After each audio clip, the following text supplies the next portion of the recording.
teret naših napora? Je li spasenje nešto što postižemo ili je to dar koji primamo? Ovo pitanje leži u srži našeg postojanja. Oblikuje način na koji vidimo svijet.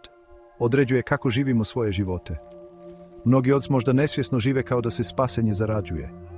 Trudimo se, mučimo se, jurimo za nekim dalekim osjećajem mira i ispunjenja.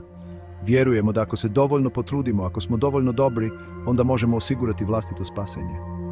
Ali što ako smo sve krivo shvatili? Što ako nas naši neumorni napori i naša stalna težnja zapravo odvode dalje od istine? Što ako pravo spasenje nije nešto za čim grabimo, već nešto što je već uhvatilo nas? Gradnja tornjeva do neba. Želja za zasluživanjem spasenja nije nova.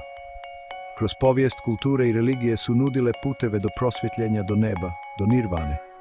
Vidimo to u drevnim ritualima žrtvovanja i pokore. Vidimo to u modernoj potrazi za samousavršavanjem i moralnim savršenstvom.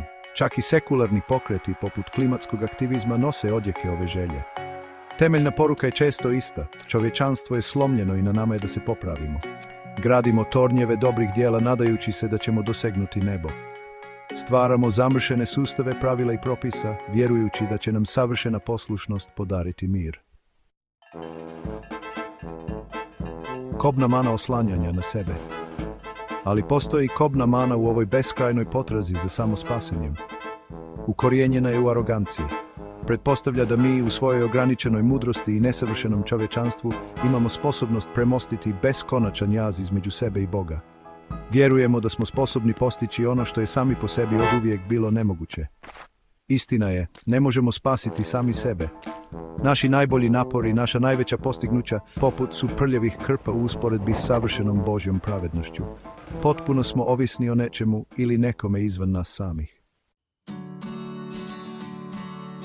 Milost, most koji nismo mogli sagraditi. Tu na scenu stupa milost. Milost nije ono što mi činimo, već ono što je Bog već učinio. To je spoznaja da nismo spašeni svojim naporima, već njegovom žrtvom. Dok smo još bili grešnici, Krist je umro za nas. Premostio je jaz koji mi nismo mogli premostiti. Ponudio nam je spasenje koje nikada nismo mogli zaslužiti. Ovo je radikalna poruka Biblije. Bog je sišao k nama. Nije čekao da se očistimo ili da se saberemo. Vidio nas je u našoj slomljenosti, u našoj potrebi i svejedno nas je volio. Ponudio nam je dar, besplatno dan, bez ikakvih uvjeta. Prihvaćanje dara. Spasenje dakle nije penjanje ljestvama do neba. Radi se o prepoznavanju da su nam ljestve već bačene. Radi se o predaji našeg ponosa, priznavanju naše potrebe i prihvaćanju besplatnog dara milosti. Odvojite trenutak za razmišljanje. Pokušavate li zaraditi svoje spasenje?